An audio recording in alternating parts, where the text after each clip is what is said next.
संग की जय। अरहंतो भगवंत इंद्र महिता सिद्धाश्च सिद्धीश्वरा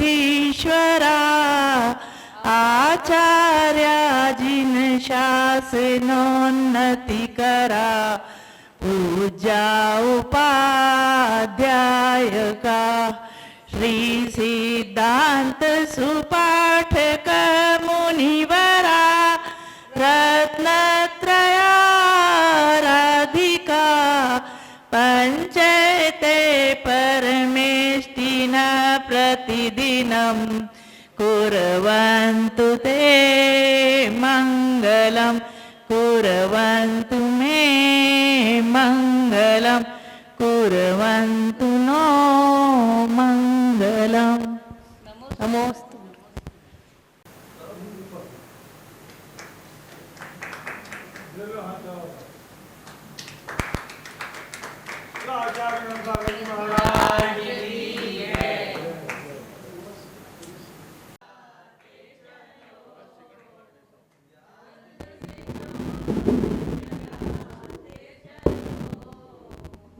ज्ञान की गंगा बहाते चलो, ज्ञान की गंगा बहाते चलो। राह में आए जो दीन दुखी, राह में आए जो दीन दुखी, सबको गले से लगाते चलो, सबको गले से लगाते चलो। ज्योति से ज्योति जलाते चलो, ज्योति से ज्योति जलाते चलो। ज्ञान की गंगा बहाते चलो, ज्ञान की गंगा बहाते चलो। जिन पानी अमृत रसावे रसिया आओ रे सोना, जिन पानी अमृत रसावे रसिया आओ। धानम नमो आर्यानम नमो अजानम नमो लोए सब साहुनम नमो लोए सब साहुनम। 84 लाख मंत्रों का जो सरताज है, जिस पर ही टिका जन शासन का आधार है। नमोकार है, नमोकार है। 84 लाख मंत्रों का जो सरताज है, जिस पर ही टिका जन शासन का आधार है। हर एक जैन को जिससे सच्चा प्यार है, नमोकार है, नमोकार है। ओम नमो अरिहंताणम, ओम नमो अरिहंताणम, ओम नमो सिद्धाणम, ओम नमो सिद्धाणम, ओम नमो आयर्याणम, ओम नमो आयर्याणम, ओम नमो वज्रायाणम, ओम नमो वज्रायाणम, ओम नमो लोहिषवशाहुणम, ओम नमो लोहिषवशाहुणम, ओम नमो लोहिषवशाहुणम, ओम नमो लोहिषवशाहुणम। आपने आपको आप में वर लिया, आपने आपको आपने वर लिया। चेतना को स्वयं में प्रखर कर लिया, चेतना को स्वयं में प्रखर कर कर लिया।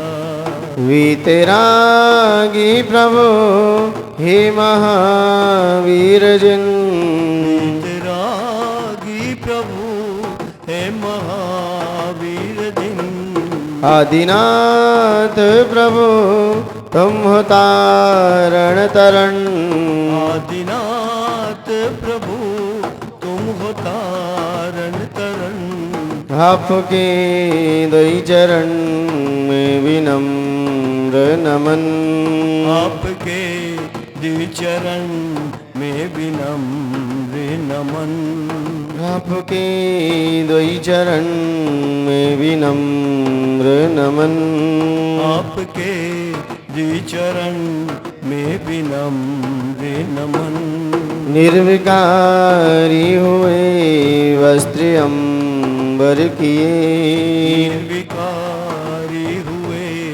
वस्त्र अंबर किए, छोड़कर राग को जो दिगंबर हुए, छोड़कर राग को वो दिगंबर हुए, हे विराग गुरु दो विरागी नयन, हे विरागी गुरु दो विरागी नयन, हे विनम्र गुरु दो मुझे अवशरण, हे विनम्र गुरु दो मुझे अवसरण, है नमन दे शरण दो समाधि मरण, है नमन दो शरण हो समाधि मरण, आपके दई चरण में विनम्र नमन, आपके द्विचरण में विनम्र नमन, आपके दई चरण में विनम्र नमन, आपके द्विचरण में विनम्र नमन। जय बोले अनंतान सिद्ध परमेष्ठी भगवान की जय हो। प्रथम तीर्थंकर श्री ऋषभनाथ भगवान की जय हो। धर्म तीर्थ शासन नायक अंतिम तीर्थंकर भगवान महावीर स्वामी की जय हो। आचार्य भगवंत गुरुवर श्री कुंद कुंद स्वामी की जय हो। आचार्य भगवंत गुरुवर श्री वृक्ष सागर जी गुरुदेव की जय हो। उच्चारणाचार्य 108 श्री विनम्र सागर जी गुरुदेव की जय हो। अहिंसामयी जैन धर्म की जय हो। 108 श्री विनत सागर जी महाराज की, 108 श्री विस्मत सागर जी महाराज की, मुनि संघ की। प्यारी प्यारी भव्य आत्माओं, हम सभी भगवान महावीर स्वामी के शासन में विराजित हैं और उनकी ही दिव्य देशना हेतु यहाँ पर सभी उपस्थित हैं। कल चर्चा करते हुए कह रहे थे, कुचेलिनम दंत मलोप धारिणम बहुशनम निष्ठुरवासनम च शूरोदे शास्तिमिते शयनम विमुच्यते श्री यदि चक्रपारिणी। यहाँ पर चाणक्य नीति से ये अपना उद्बोधन था। चाणक्य नीति में लिखा गया था, कल विषय था वस्त्र आदि हमारा कैसा होना चाहिए, साफ सुथरे एवं स्वच्छ होना चाहिए।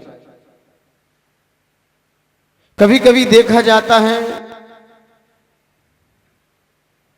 यदि किसी के यहाँ चौके में भी जाते हैं ना कभी कभार, तो टेबल बिल्कुल ऐसी रख देते हैं, कपड़ा भी लेके आएंगे, कैसा होगा कैसा होगा उस पर डालने के लिए। और आपके यहाँ कोई मेहमान आ जाए तो यहाँ पर आचार्य भगवंतों ने यही संबोधन करते हुए कहा कि वस्त्र भी स्वच्छ होना चाहिए।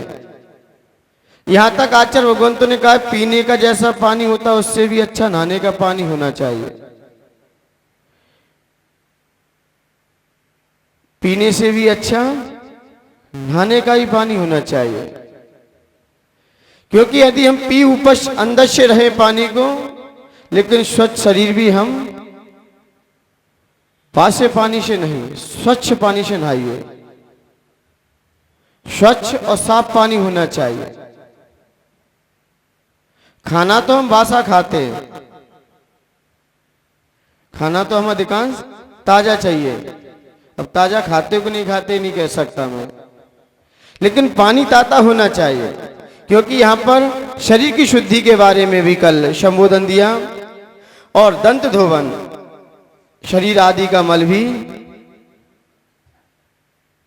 लगा रहना चाहिए कि हटाना चाहिए? हटाना चाहिए। जब गांधी जी रविन्द्रनाथ टैगोर कुछ लोगों के साथ साथ जा रहे थे कहीं, या लाल बहादुर शास्त्री और शायद गांधी जी रास्ते से जा रहे थे, तो जाते जाते थोड़े से उन्होंने कहा भी आ रहा हूं मैं। अंदर गए और जाते ही उन्होंने अपने बालों को संभाला और फिर वापस आए। बोले आपने बालों को क्यों संभाला? अरे मुझे कोई फर्क नहीं पड़ता, लेकिन सामने वालों को देखकर मैं कि मेरे भावों की शुद्धि, सामने वाले के भावों की शुद्धि ना बिगड़ जाए, तो इसलिए हमें जब भी घर से निकलें तो पहले देख लें हम सही हैं कि नहीं व्यवस्थित, क्योंकि द्रव्य का प्रभाव भाव पर भी जाके पड़ता है।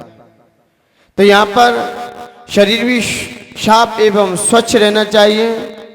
बहुत जाना खाने वाला भी नहीं होना चाहिए, जब मिले तब नहीं, वक्त पर समय पर, और ज्यादा भूख हो तभी, ये नहीं जब मिला तब डाल लिया। इससे भी हमारा ज्ञान का ह्रास होता है। निष्ठुर भाषणम, निष्ठुर भाषणम विमुच्यते, इनका भी हमें त्याग कर देना चाहिए। निष्ठुर भाषण, कब कहां क्या बोलना है इसका भी ध्यान देना है। ये वहीं रख लो कुर्सी में पीछे। निष्ठुर भाषणम, तो यहां पर समय पर क्या बोलना है, किससे कैसे बोलना है, इसका भी हमें क्या होना चाहिए? नॉलेज होना चाहिए। वक्त समय पर बोलो, बोलने के लिए नहीं मना किया है, लेकिन हमें कब कहां बोलना है। ज्यादा बोलने वाले से आपकी प्रतिष्ठा।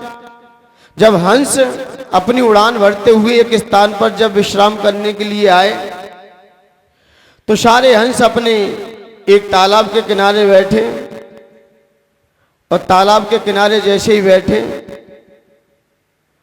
तो कुछ मेंढक वहां पर फुदक रहे थे।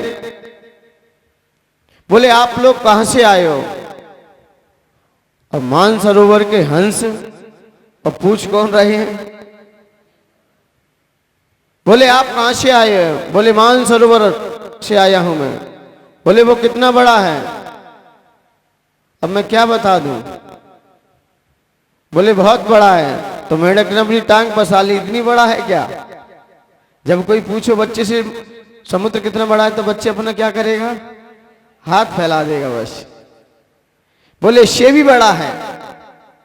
मेंढक तो यही समझता है कि मेरे कुएं से बड़ा और क्या हो सकता है, क्योंकि उसने तो वही देखा है। बोले आप कहां जा रहे हो?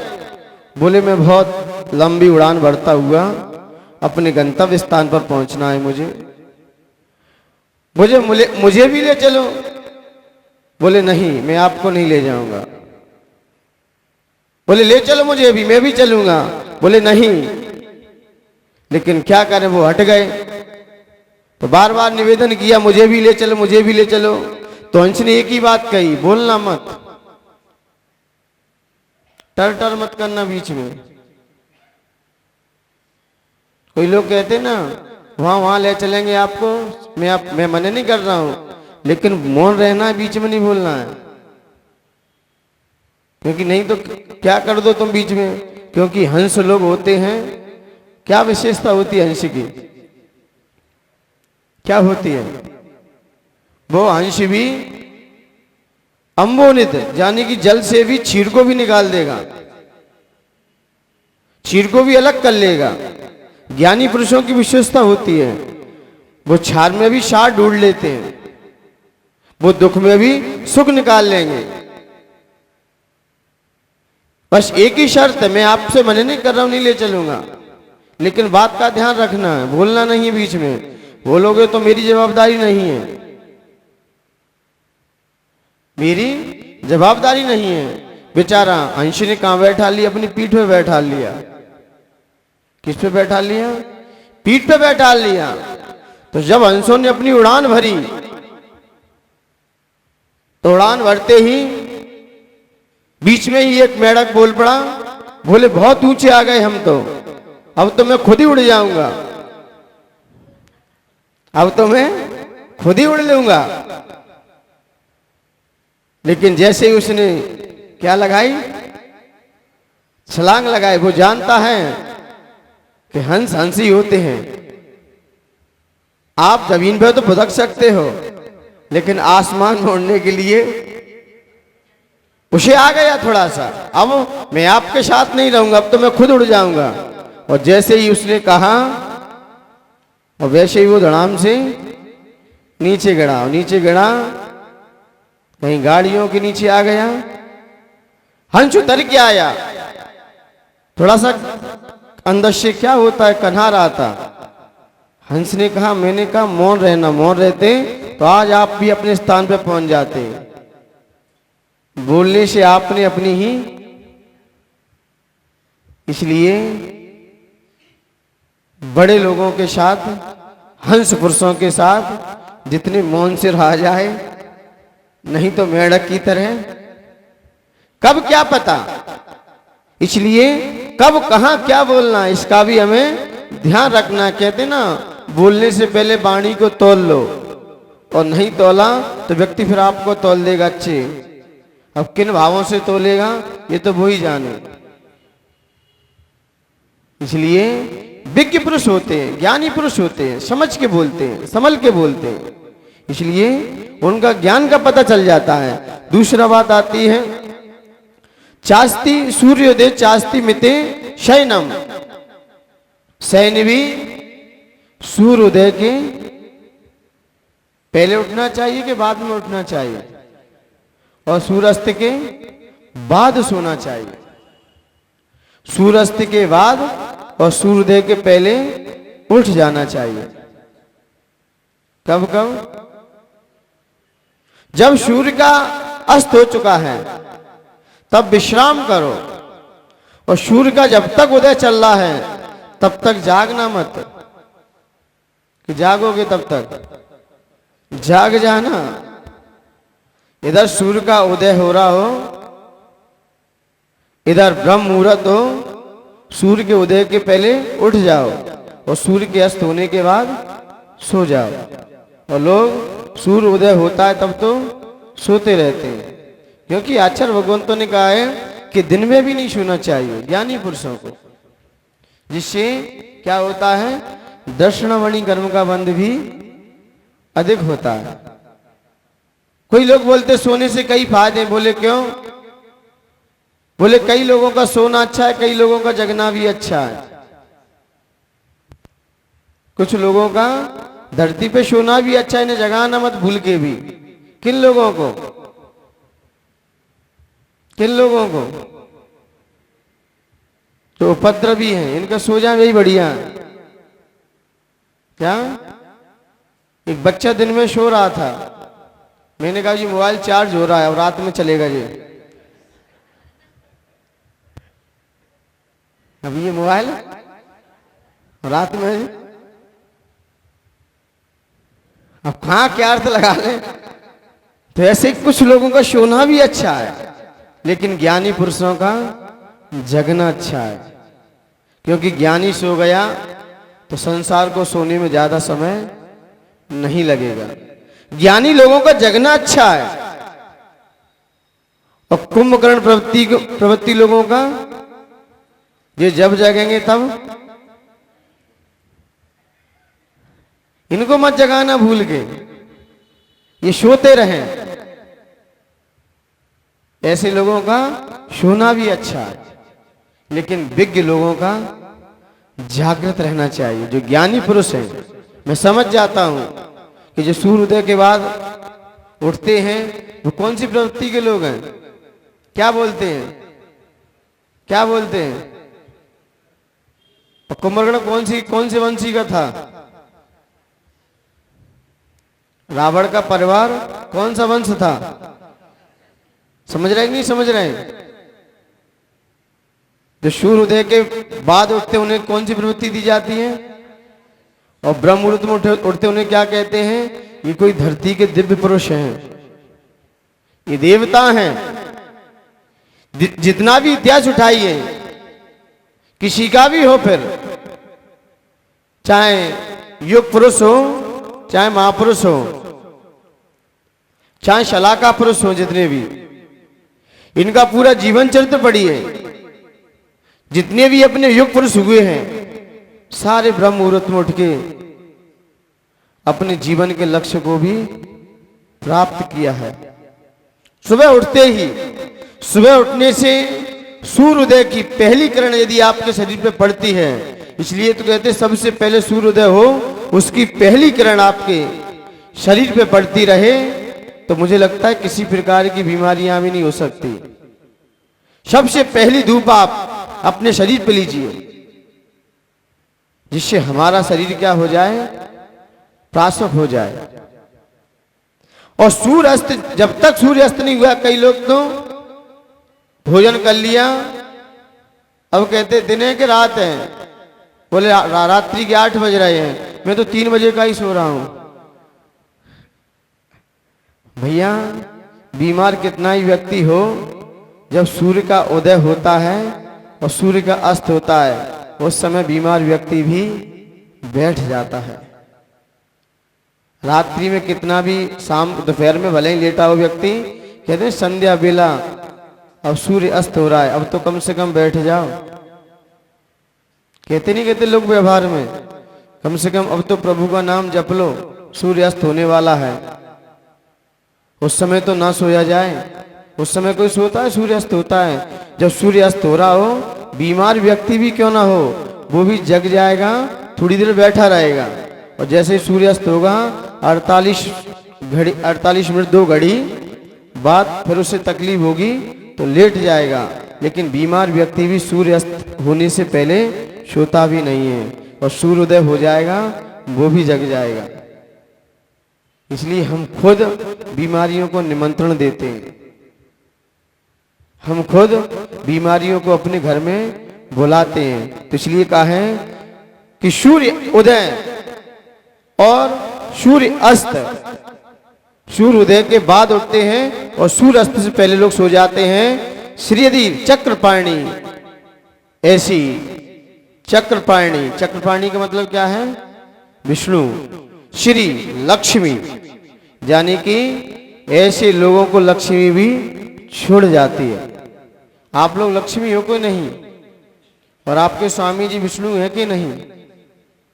आपकी पालन पोषण करते कि नहीं करते? आपकी देखभाल करते नहीं करते? यदि उनके अंदर ये गुण है तो लक्ष्मी वहां ठहरेगी नहीं। तो आप पे शरीर नहीं संभल रहा है, मेले कुचले कपड़े पहने हो, दांत आपके क्या कहा? दंत मलोपधारणम, और दांतों में मल लगा है, शरीर पर मल लगा है, अब आपके पास कौन रहेगा? कोई नहीं रह पाएगा। तो आचार्य भगवंतों ने कहा कि लक्ष्मी भी इनको छोड़ देती है, इनके साथ नहीं रहना पसंद करती, क्योंकि यहां पर हम यदि ऐसा विचार अपने जीवन में लाने का प्रयास करें, इनसे हम विमुक्त होने का प्रयास करें, तभी हमारे पास ज्ञान लक्ष्मी आ सकती है।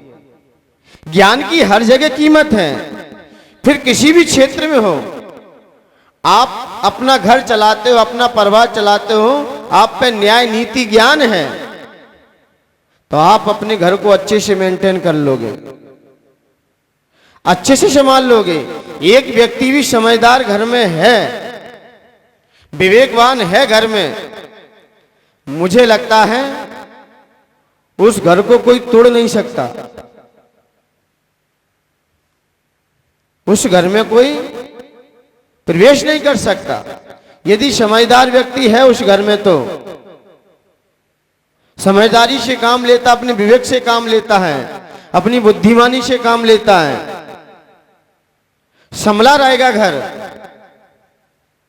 संभल जाओगे, क्योंकि धैर्यवान होता है, प्रज्ञावान होता है, विवेकवान होता है। इसलिए ज्ञानी हमारे अंदर सब कुछ पैदा कर सकता है, यदि हमारे अंदर समीचीन ज्ञान आ गया तो। मंत्री थे, एक सभा में अपनी बैठे थे, उन्होंने कहा सभी प्राणी अपने धैर्य का जरूर ध्यान रखते हैं। उन्होंने कहा लक्ष्मी होने के और भी सूत्र हैं, संयमो दक्षा, अप्रमादो धृति, स्मृति समीक्षा, समारंभ, विद्या मूलम भविष्यतो। उन्होंने कहा ये भी कुछ समझदार लोगों के संकेत हैं। आप ऊंची सोच रखना चाहते हो, अपना जीवन का विकास करना चाहते हो, अपना उत्थान करना चाहते हो, अपने जीवन में कुछ प्रगति करना चाहते हो, तो इन चीजों का भी ध्यान रखो। संयमो दक्षमो, संयमों का मतलब संयम से रहना, इंद्रिय संयम और प्राणी संयम। जब इंद्रियों को अपन कंट्रोल में करेंगे तब कहीं जाके इंद्र पद मिलता है। इंद्र पद ऐसे ही नहीं मिल जाता। जिन जिन जीवों को इंद्र पद की प्राप्ति हुई है, जरूर उन्होंने अपने इंद्रियों को कंट्रोल में रखा है। क्योंकि और जो अपनी इंद्रियों को कंट्रोल में नहीं रख पाते, अपनी इंद्रियों को कंट्रोल में नहीं रख पाते, वो आगे चल के दुर्गति के भी शिकार बन जाते हैं। संयम दक्षो, अनुशासन में रहिए, मर्यादा में रहिए, नियम संयम से रहिए, नियंत्रण बना के रखिए। कंट्रोल का ये मतलब नहीं है किसी को दाब के रखना, कंट्रोल का मतलब अनुशासन में रहना। यदि आप अपना कंट्रोल स्वयं कर सकते तो अच्छी बात है, नहीं फिर समाज करेगी, और समाज नहीं करेगी तो प्रगति अच्छे से करती है फिर। तो इसलिए हमें स्वयं अपना कंट्रोल करते रहना चाहिए, स्वयं अपना कंट्रोल करते रहना चाहिए। आपने ताश के पत्ते देखे कितने होते हैं, खेले कि नहीं खेले कभी? कितने होते हैं? 52 तो होते हैं, लेकिन उसमें 3 ही समझ लो आप। 3 कौन से होते हैं? बादशाह, बेगम,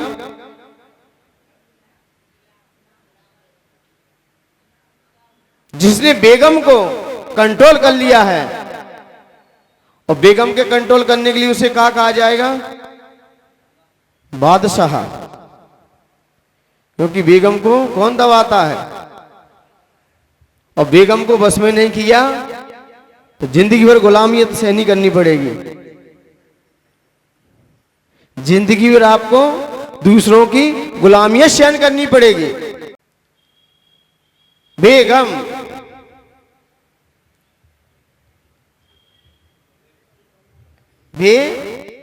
गम, सारे गम किसके पास चले गए? पति के पास। इसलिए पत्नी क्या हो गई? फ्री। यदि हमने बेगम को दबाना है, अपनी इंद्रियों को दबाना है, तो बादशाह तो छोड़ना ही पड़ेगा आपको। और बादशाह नहीं छोड़ा, कहीं गुलाम छोड़ दिया तो गुलाम क्या हो जाएगा? बेगम के नीचे दब जाएगा, दब जाएगा वो, बेगम भारी हो जाएगी फिर। इसलिए बादशाह बनिए आप। कहते ना, चेहरे पे लिखा है हर एक काम के, चेहरे पर लिखा है हर एक काम के, वो भी गुलाम है हम, वो भी गुलाम है हम किसी गुलाम के। हमने भी गुलामियत सहन किसी की स्वीकार की है, किसी को दास्तार स्वीकार की है, तो वो भी किसी ना किसी का गुलाम ही है। फिर किसी का भी हो, फिर विषयों का हो, भोगों का हो, संसार का हो, किसी का भी गुलाम हो। तो इसलिए आचार्य भगवंत कहते हैं कंट्रोल में रहो, संयम से अपना जीवन जियो। जितना हमारा जीवन संयम नियम से होगा, उतना हमारा जीवन प्रगति की ओर होगा, विकास की ओर होगा। इसलिए आप जितने कंट्रोल में रहोगे, आप देखते ना महिलाएं क्या दाल बनाती हैं, एक दाल हम किसमें तपेली बोलते हैं ना, एक तपेली में बना सकते हैं और कुकर में भी बनाते हैं। दाल सबसे ज्यादा किसमें जल्दी बनती है? किसमें बनती है? स्टीमर बोलते हैं, क्या बोलते हैं स्टीमर के, उसको कुकर बोलते हैं ना। दाल किसमें बनती है? क्यों? उसमें जल्दी क्यों बन गई? क्योंकि वो अनुशासित कंट्रोल में थी और भगोनी वाष्पीकरण होके बन तो जाएगी दाल आपकी, लेकिन समय पर नहीं बन जाएगी। इसलिए जो संयम से रहते हैं वो कर्मों की निद्रा जल्दी कर ले जाते हैं और सारे दुखों को भी उदय में आते हुए भी निर्जीर्ण होते हुए और निद्रा को प्राप्त कर कर अपने लक्ष्य को प्राप्त कर लेते हैं। इसलिए आचार्य भगवंतों ने कहा है, बोले क्या करें मेरी मजबूरी है। एक व्यक्ति से कहा भाई स्मोकिंग मत किया करो, बोले रहा नहीं जाता है। मैंने कहा चाय कम से कम चलो स्मोकिंग है थोड़ा बहुत त्याग करना चाहिए, बोले रहा नहीं जाता, नींद ही नहीं खुलती मेरी, आंखों में जोर लगता है। जब उस व्यक्ति का मैंने कहा कुछ त्याग से रहा करो, नहीं रहा ही नहीं जाता है मुझे, चाय बिन तो मेरी नींद ही खुलती है और गुटखा ना खा लूं तब तक तो मेरा कुछ होता ही नहीं है। और जब उस व्यक्ति का एक्सीडेंट हुआ और हॉस्पिटल में जाके भर्ती हुआ, अब रहोगे कि नहीं रहोगे? और डॉक्टर देगा तुम्हें ले आके। यदि आपका एक्सीडेंट हो गया और आप वेंटिलेटर पर डले हो, अब रहो मां। मैंने कहा ना गुरुओं की नहीं मानोगे तो गुरु और डॉक्टर का दोनों का तालमेल रहता है। डॉक्टर कहते जो आपकी बात नहीं माने मैं संभाल लूंगा महाराज जी, आप टेंशन मत करो, फिर मैं अच्छे संभालता हूं। आप तो प्यार से समझाओ, प्रेम से समझाओ, आपकी नहीं माने तो फिर हम तो अच्छे समझाएंगे। और जब एक व्यक्ति का एक्सीडेंट हुआ, अब 25 दिन तक वो वहीं हॉस्पिटल में रहा। अब वहां कौन सी तुम्हें बोतलें मिलेंगी पीने के लिए और कौन से गुटखा मिलेंगे, सब डॉक्टर मना कर देता है। जैसा मैं कहूंगा वैसा चलोगे। अब आ गए कंट्रोल में। व्यक्ति को बादाम खाने से अकल नहीं आती, किससे अकल आती है? ठोकर खाने से। ठोकर पड़ी ना अकल ठिकाने लग जाती है। तो पहले से समझ के रहो, ये मत समझो हम रह नहीं सकते, सब रह सकते हो आप। अब यार कोई केस लग गया आपके ऊपर और डाल दिया आपको जेल में, वह कौन दे रहा है आपको चाय, और कौन दे रहा है आपको गुटखा, और कौन दे रहा है आपको बोतलें? ये मत कहो कि हम रह नहीं सकते, ये हमने अपनी सोच बना रखी है। जब कोई केस लग जाता है पुलिस का और घर से पकड़ के ले जाती है और 25-25 दिन 50-50 दिन तक आपका जमानत नहीं होती है, तब तक कौन देता है आपको? किसी की हिम्मत नहीं कि उसमें घुस जाए जेलर के बिना। पहले ही चेक कर लेता क्या सामान जा रहा है अंदर किसका। जो वहां व्यवस्था है वैसी चलना पड़ता है। मैंने पूछा, एक दिन मुरैना में व्यक्ति था, बोले मैं नहीं रह सकता चाय बिन, चाय के बिन नहीं रह सकता मैं तो। मैं नियम संयम से थोड़ा रहा करो, आप बहुत इतने आशियानों में घूमते हो, जब देखो तब एक पैसा और एक किसी की मजाक, कहीं फिजूल में मत उड़ाना। वक्त किसी का छोड़ता नहीं, कब कहां घुमा दे आपको। ये पैसा आपको मिला है एंजॉय मौज मस्ती के लिए नहीं मिला है। पैसा ये आपको पार्क घूमने के लिए दिया है, ना होटलों पे जाने के लिए मिला है। क्योंकि पैसा है। उन गरीब घरों से पूछो जाके, एक सोच रहा है क्या खाएं, एक सोच रहा है क्या क्या खाएं, एक सोच रहा मैं क्या खाऊं आज, और एक सोच रहा मैं क्या क्या खाऊं। इस समय का खेल है किसी का, इसलिए पैसा और मजाक किसी की फिजूल मत उड़ाना। पैसा आज आपको मिला है, ये आपकी पूर्व की किस्मत अच्छी है, इसे इसका सदुपयोग किया जाए। और अपने आशियों में घुमा दिया, बहुत एंजॉय मस्ती में रहे। जब किसी ने रेप का केस लगा दिया ना तो जिंदगी निकल गई, जिंदगी निकल जाती है। अब वहां कौन क्या दे रहा है आपको? अब किसी को मिलना है समलता से मिलते, 1 घंटे का समय बातचीत कर लो, बाहर से ही, दूर से ही मिलने नहीं दिया जाएगा। इसलिए पहले से संभल के रहो। हम पहले से ही अपने आप पे कंट्रोल करके रहे। आपने अपने ऊपर आपने स्वयं कंट्रोल नहीं किया, फिर प्रकृति अच्छे से कंट्रोल करती है। फिर कहीं हॉस्पिटल में डाल देगी, कहीं जेल खाने में डाल देगी। आप पहले से ही संयम से रहते, नियम संयम से रहते पहले से ही। आचार्य भगवंत गुरु श्री विनम्र सागर जी गुरुदेव के पिताजी थे, उनकी घटना है। बड़े नियम संयम से रहते थे, लेकिन कुछ एकांत मत वालों से उनकी बहस हो गई। तो लिख क्या दिया था कि जैन मंदिरों में शास्त्रों के प्रति हुआ विवाद, लेकिन शास्त्रों की जगह शस्त्र लिख गया, शास्त्रों की जगह शस्त्र लिख गया। अब लिखने वाले तो कुछ लिख सकते हैं, भाई लड़ाइयां तो शस्त्रों से ही होती हैं। अब शास्त्र लड़ाइयां कहां होती हैं? शास्त्रों से लड़ाइयां होती हैं, क्योंकि उनके शास्त्र कुछ, क्योंकि उन्होंने कहा ये शास्त्र यहां से हटाए जाएं। यहां पर बापू नगर जयपुर वालों के इस मंदिर में शास्त्र नहीं रखे जाएंगे। तो विवाद हो गया आपस में, हो तो गया विवाद, लेकिन विवाद क्या हुआ? हुआ शास्त्रों के प्रति। लिख क्या गया उसमें? अब भाई प्रेस वाले हैं और केस इन पे लग गया पूरा। लेकिन इन पे जैसे ही केस लगा, ये गए भी थाने में, क्योंकि इनका नियम आगम के प्रति लड़ाई का था। इनका नियम था जब तक भगवान का दर्शन ना कर लूं तब तक मेरे अन्न जल का त्याग है।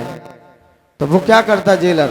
इनको निकालता, गाड़ी में बैठाता, सिक्योरिटी गार्ड तो जाते, मंदिर में पूजन करते, बेचारे वो बाहर तैयार खड़े हैं, एक एक बार बैठे रहते थे, क्योंकि 2 दिन तक तो उन्होंने पानी नहीं पिया उसमें। तो उनके भी छक्के छूट गए, बोलते ये तो कहां से आफत ले आए तुम, ये तो पानी नहीं पी रहे। तो 2 दिन तक पानी नहीं लिया, और तीसरे दिन जेलर ने कहा, जब खबर पहुंची कि वो तो कुछ खा पी नहीं रहे हैं, तब उनसे पूछा आपका नियम क्या है? वो तो शांति से बैठे रहते हैं, पेड़ के नीचे बैठ जाते हैं, ना कुछ खाते ना किसी से कुछ वार्तालाप करते हैं, अपने शांति से रहते हैं। वो तो किसी से कोई बात नहीं करते, अपनी सामायिक पे, अपनी चिंतन पे, अपने ध्यान पे मगन रहते हैं। उनसे खाने की कहो तो ये तो छूते भी नहीं है। तब उनसे पूछा गया, बोले मैं जब तक जिनेंद्र भगवान का दर्शन ना कर लूं, क्योंकि मेरे पास नियम संयम है पहले से ही। तो जेलर गाड़ी देता, 2 सिक्योरिटी गार्ड लगाता, 1 घंटे तक ये पूजा करते थे। और जब इनका घर का 16 का टिफिन बन के आता था, वो मंदिर से ही लेते थे वहीं से, और वहां के भोजन करते थे। और 24 में 24 घंटे में 1 बार करते थे। वो नियम संयम से रहे, लेकिन किस्मत ने इतना जोर दिया, उनसे हाथी जोड़ ली। बोले तो धरती के देवता हैं, क्यों पकड़ लिया है तो मैंने, नहीं तो वैसे ही रफा दफा कर दो, विवाद क्या है? जब देखा गया, बोले शस्त्र से कौन सा घात किया आपने किसी का? बोले शस्त्र से कोई घात ही नहीं है, शास्त्रों के ऊपर विवाद था। तब जज ने जाके खुद समीक्षा की जाके कि हाँ शास्त्रों का विषय है, तब रफा दफा हुआ। हमारा कहने का अभिप्राय ये है, आप नियम संयम से रहोगे तो वहां भी आपकी कदर रहेगी, वहां भी आपको इज्जत से देखा जाएगा, और नहीं तो ऐसे ही डाल दिए जाते हैं। अभी फिरोजाबाद कांड में शायद एक घटना हुई थी, टूंडला फिरोजाबाद आगरा के पास ही है, वहां एक घटना हुई थी। जिनके पास जनेऊ था, क्योंकि बहुत सारे जीवों की उसमें दुर्घटना हो गई, तो जिनके पास जनेऊ था तो जनेऊ वाले व्यक्ति को तो बड़े अच्छे से उठाया गया और पंडित के द्वारा उनके संस्कार कराए गए, और जिनके पास जनेऊ नहीं था उनको उठाया ऐसे ही एक साथ अग्नि में छोड़ दिया। एक साथ अग्नि में छोड़ दिया। आपने डॉगी भी देखे होंगे। डॉगी कितने प्रकार के होते हैं? एक पालतू और एक पालतू होता है, उसके गले में क्या डाला रहता है? अब उसको कोई डंडा मारेगा पालतू कुत्ते को, तो पालतू कुत्ता कुछ नहीं करेगा, उसका मालिक आपसे समझाएगा अच्छे से, मालिक अच्छे समझाएगा। इसलिए जो ईश्वर के गले में जो जनेऊ डल जाता है ना श्रावकों के, वो क्या है? ईश्वर के वो। और जिनके गले में वो क्या है? वो अब उन पे कोई भी आए, कोई भी डंडा मार सकता है, कोई भी ठोक सकता है उन्हें आके, लेकिन जिसने अपने गले में पट्टा डाल लिया है, यानी कि भगवान का यज्ञो पवित्र धारण कर लिया है, अब उस पर कोई हाथ भी तो उठा दे, वो कुछ नहीं कहेगा, उसका मालिक है। इसलिए जो दो प्रतिमा ले लेते हैं, एक प्रतिमा ले लेते हैं, ये ईश्वर के क्या हो गए? ये धरती के पालतू हैं। प्रतिमाधारी को क्या कहा गया यहां पर? ये पालतू हैं। अब इनके गले में क्या आ गया है? अब इन पे जो भी उंगली उठाएगा, जो भी इन्हें तिरछी निगाह से देखेगा, तो वो कुछ नहीं कहेगा। ऐसी डॉगी फालतू घूम रहा हो, आप कुछ भी करते रहना, कोई नहीं कर, ठीक ढोल नहीं कहां जाके रहे। इसलिए हमें नियम संयम कंट्रोल में रहना चाहिए। जितना हमारा जीवन संयम से बीतेगा, संयमित रहेगा, आपका ज्ञान का विकास होगा। इसलिए यहां पर हमें नियम संयम से रहकर अपने जीवन को यापन करना चाहिए, तभी हमारा मनुष्य पर्याय में आना सफल और सार्थक है। क्योंकि नानम नरस्य सारो, नर जीवन का सार है तो ज्ञान है, ज्ञान है। और ज्ञान संयम सहित ज्ञान थोड़ा सा भी क्यों ना हो, थोड़ा सा भी ज्ञान है लेकिन संयम सहित है, वो आपको अपने लक्ष्य पर ले जाएगा। इसलिए मान्यवर संयमित जीवन ही हमारी प्रगति कराता है, क्योंकि असंयम जीवन हमारे पुण्य का खाता ही रहता है। आपने चारों प्रकार के भोजन करने के बाद आपने चारों प्रकार के आहार जल का त्याग कर दिया है, तो मान्यवर आपका प्रवेश किसमें हो गया? भक्त प्रत्याख्यान में। खाना खाने के बाद आप सभी प्रकार के चारों प्रकार के आहार जल का त्याग कर दिया। अब जब भी आपका कुछ भी हो, एक ही गति फिक्स है। कौन सी? देव गति। भोजन करने के तदुपरांत आपका जीवन संयम में आ गया, क्योंकि कुछ स्थान ऐसे हैं वहां हमें साफ सुथरा रहना पड़ता है। एक अपनी दुकान वाली गद्दी क्यों ना हो, दुकानी गद्दी पे बैठकर कुछ खाना नहीं चाहिए, क्योंकि लक्ष्मी रूठ जाती है। भोजन करना है, अपने स्थान पे जाओ, खा के आओ, गद्दी पर साफ मुंह करके बैठो। खा पीना है, पीछे खाए आओ, पानी पी के फिर गद्दी पे बैठो। गद्दी पे कभी जूठे मुंह नहीं बैठना चाहिए। डॉक्टर देखा है ना तुमने कभी? जज देखा है तुमने कभी? जज कभी अपनी गद्दी पे नहीं खाएगा, रूल से उसका नियम है। और लेबर लोग देखे ना, उनकी गद्दी नहीं कोई, भर लिया मुंह में तो काम भी चल रहा है। दिन भर कमाते और शाम को ब्रह्मलोक में चले गए। कौन से लोक में चले जाते हैं? इसलिए लक्ष्य में टिक नहीं पाएगी। इसलिए अपनी गद्दी पे जब भी बैठे, पुरुष लोग अपनी गद्दी पे जब भी बैठे तो वहां पर स्वच्छ मुंह होना चाहिए, साफ सुथरा। दुकानदार भी होते हैं, जितने भी हों, वही शब्द कहे जाते हैं। गद्दी पे बैठो तो मुंह में एकदम साफ रहना चाहिए। खा पीना है, एक बार खा लो अच्छे से। आप कहते बार बार भूख लगती है, कभी कभार मुराजों पर भी निगाह डाल लिया करो।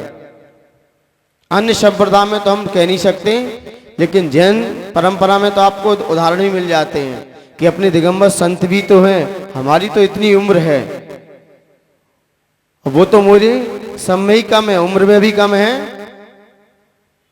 और बाहुबल में भी कम है, लेकिन आत्मबल में क्यों मजबूत हैं? इसलिए संयम का भी प्रभाव पड़ता है। इसलिए मान्यवर यहां पर समीक्षा दी, दक्षम, हमें हर कार्य में दक्ष होना चाहिए, पारंगत होना चाहिए, आलस नहीं होना चाहिए, दक्ष होना चाहिए, प्रवीण होना चाहिए, कुशल होना चाहिए, मनोज्ञ होना चाहिए, स्पेशलिस्ट होना चाहिए, विशेषज्ञ होना चाहिए हर कार्य में। आपको कैसा भी कार्य हो, लेकिन कौन सा? धार्मिक कार्य। इसमें हमें कभी पीछे नहीं हटना चाहिए। हमें हर कार्य में दक्ष होते हुए अपने कार्य को करते रहना चाहिए, तभी आपकी कीमत है। क्वालिटी की कीमत है, क्वांटिटी कोई कीमत नहीं है। क्वालिटी होना चाहिए हमारे अंदर, और क्वालिटी आएगी कैसे? ऊपर का श्लोक आपके हाथ में होगा तो। इशारा नीतिकार ने बहुत सारे, जब मैं पढ़ता हूं नीति शास्त्र ग्रंथों को, उसमें मानव की बात लिखी रहती है।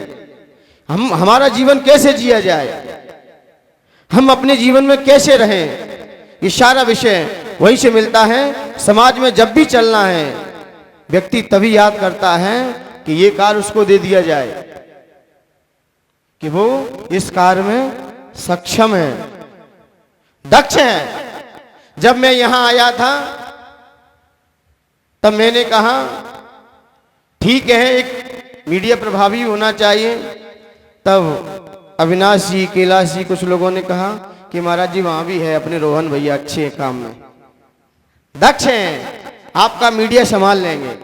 और मुझे लगा व्यक्ति अपने आप आ जाता है, आप कार्य तो करो, अपने आप आपको ले लेगा। किसी से कहा जाए कि ये काम होना है तो अपने आप खबर आ जाती, वो काम इसमें दक्ष हैं वो, इससे ही आपकी पहचान होती है। मैंने कहा ये पुस्तक नहीं मिल रही है, ये पुस्तक आपको कहां से मिलेगी? तो ये कमेटी वाले बोले कुछ नहीं, बात है महेश चंद जी को बुला लो, वो सारी पुस्तक यहाँ पर उपलब्ध करा देंगे। वो इस क्षेत्र में दक्ष हैं, इस कार्य में सफल होते हैं, करके दिखा देते हैं। अपने आप आपकी पहचान हो जाएगी। आप कुछ करो तो, आप कुछ बढ़ चढ़ के भाग तो लो। कोई विषय आता है, सारा काम अपने आप हो जाएगा। आप तो अपने कार्य में, क्योंकि एक न एक गुण होना चाहिए हमारे अंदर, जिससे हमारी पहचान बनी रहे समाज में। 1000 नहीं, भगवान के अनंत गुण होते हैं, और एक गुण भी हमने अपने जीवन में ले लिया, उससे आपकी जिंदगी पूरी निकल जाएगी। डॉक्टर करता क्या है, एक का ही तो स्पेशलिस्ट रहता है, हड्डी का विशेषज्ञ है, दांत का विशेषज्ञ है, उसकी उससे ही पहचान है। आप कोई ना कोई कार्य में दक्ष होना चाहिए। आप क्या हो ये महत्वपूर्ण नहीं है, आपके अंदर क्या है ये महत्वपूर्ण है। इसलिए हमें कोई ना कोई कार्य में दक्ष होना चाहिए, हमें कुशल होना चाहिए, जिससे हमारी पहचान बनी रहे। नहीं, खाने पीने वाले लोग कई आते हैं, भोग भोग कर चले जाते हैं, कोई पहचान नहीं बना पाते।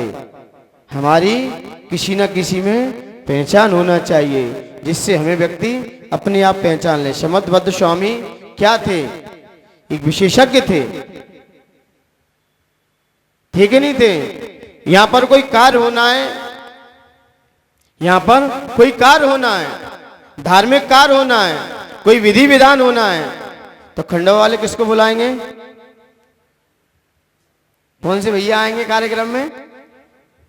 कौन से? पुण्यांश जी आएंगे। और भी तो हैं, जरूर पुण्यांश ने यहां सबके दिल को जीता है। क्यों? हम और भी तो प्रतिष्ठा चाह रहे हैं, क्योंकि वो समझते हैं हमारे विषय को, हमारी समाज को समझते हैं, सबको समझ के चलते हैं। तो इसलिए हमें हर कार्य में, कोई ना कोई कार्य में दक्ष होना चाहिए, कुशल होना चाहिए, पारंगत होना चाहिए, स्पेशलिस्ट होना चाहिए, जिससे हमारी समाज में पहचान बने। मैंने कहा ये चांदी का कलश आना है, ये चांदी का काम होना है, कुछ बात नहीं, मत बुलाओ, अपने सौरभ गौरव हैं। जरूर सौरभ गौरव ने समाज के हर कार्य में अपनी विनम्रता दिखाई होगी, सहजता दिखाई होगी, इसलिए लोगों की जबान पे भी उनका नाम है। जब भी अभी कलश भी आए थे, हमने की कहां से ये सामान आना है, वो सौरभ गौरव से आप कह दे रहे हो, सब कर देंगे आपका काम। तो मतलब समाज में कुछ तो इन्होंने कुछ तो किया होगा। और भी तो यहाँ पर शराबे का काम करते हैं, तो जरूर कोई ना कोई इनके अंदर नम्रता या सहजता, सरलता या दक्ष इस कार्य में वो अपने आप नाम आता है। इसलिए हमें हर कार्य में दक्ष, प्रमाद रहित होना चाहिए, कभी आलस नहीं दिखाना चाहिए। आलस दिखाओगे ज्ञान रुक जाएगा आपका। आलस सबसे बड़ा शत्रु है हमारा जीवन का। वो आपको हर क्षेत्र में पीछा कर देगा, आपको आगे नहीं बढ़ने देगा। इसलिए प्रमाद हमारे जीवन को बहुत जल्दी खाता है और प्रमाद सबसे बड़ा शत्रु है। प्रमाद नहीं होना चाहिए। आचार्य श्री हमारे अच्छे कहते हैं विराट सागर जी गुरुदेव, बोले आप अपना प्रमाद मत दिखाइए, आप अपनी क्रियाओं पे कार्य करके दिखाइए। समय हो गया, समय पे पहुंचिए। आप समय की कीमत करोगे, समय आपकी कीमत करेगा। तो इसलिए हर कार्य में दक्ष होना चाहिए, इसलिए प्रमाद रहित होना चाहिए। प्रमाद रहित क्रियाएं आपको सफलता दिलाएंगे, आपको उत्थान कराएंगे। इसलिए मान्यवर आगे की चर्चा अपन आगे करते रहेंगे। इन चर्चाओं पे अपन प्रकाश डालें, अपने जीवन में समझने का प्रयास करें, अपने जीवन को उज्जवल और प्रगति पे बनाना है, अपने विकास करना है, ऊंची सोच बनानी है और हमें उत्थान करना है जीवन में। तो इन चीजों पे हमें अपना विचार करना होगा, चिंतन करना होगा, तभी हमारा जीवन सफल और सार्थक हो सकता है। इन्हीं पवित्र भावनाओं के साथ जय बोले महावीर भगवान की